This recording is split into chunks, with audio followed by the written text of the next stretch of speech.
Okay, how we doing today? It's a big one.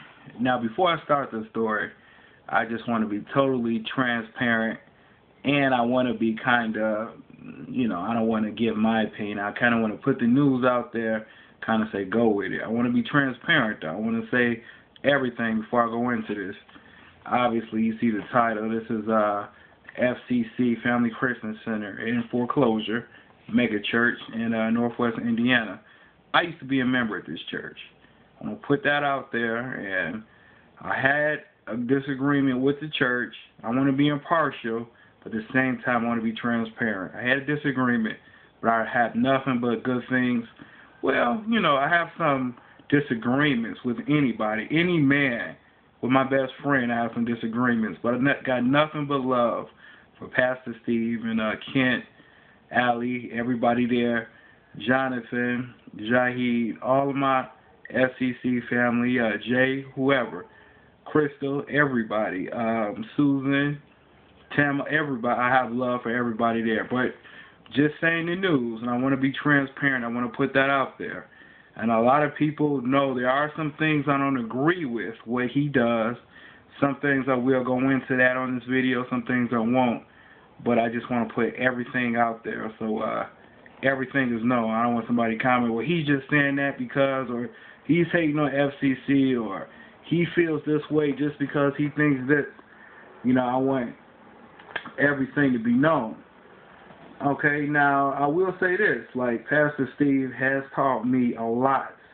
Now, I went there when I was like a sophomore in high school. That was my first. I was about 16, 17 when I first started going there. So, I mean, for that age, for a kid, this church does do a lot of plays and stuff. They do a lot of, like, youth ministries that my old church didn't do. It was just all old folk there. So this church was like night and day.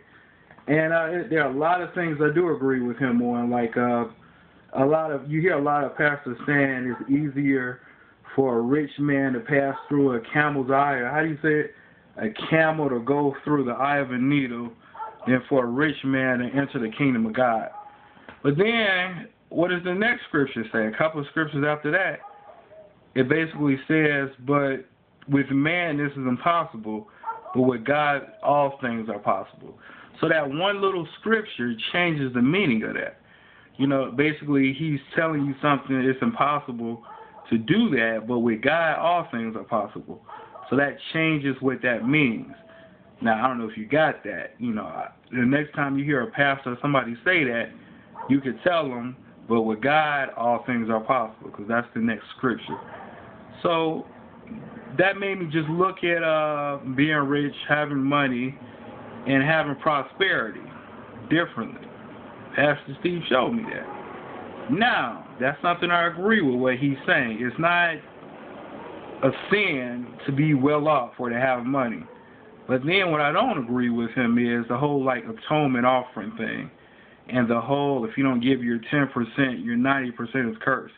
Because to me, first of all, the atonement offering was for head of households. It was for the men and the head of the house.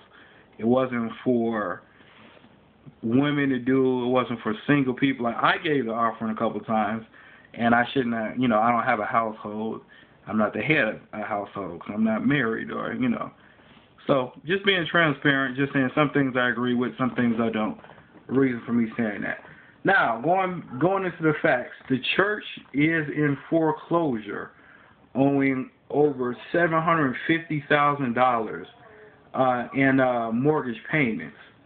Now, I have the article attached to this, so you can go and check everything out. And I'm just basically presenting this story, and presenting a couple of questions, and comment what you think about this. Now, they say that he also owes money to the IRS. And then he actually went in the pulpit and said, okay, look, the church is behind. We've paid over $8 million. All of that's been in interest. None, like $200,000 has gone to the principal. So what do you guys think about that? It's a mega church. It's a guy who he goes on TBN. He's a prosperity preacher. Now, do you think it's right for a prosperity preacher, would God let this happen? Or is this a test? How do you guys take it? Is it a test? Is God going to bless them? Or is this God's way of saying, hey, I don't agree with some of the teaching you're doing? And I know a lot of people are going to come down to me for making this video, but hey, I want to know. I'm keeping 100. I'm being impartial, not giving my 2 cents, but I'm letting you guys make the decision. And, you know, I pray for them, and I will be donating to help him out, because there's a lot of things I agree with what he does. There's some things I don't, some things I do. We got into it over some things, but nothing but love for the guy and the people there. So you guys let me know what you think. All right, I'm Bruce. You take it easy.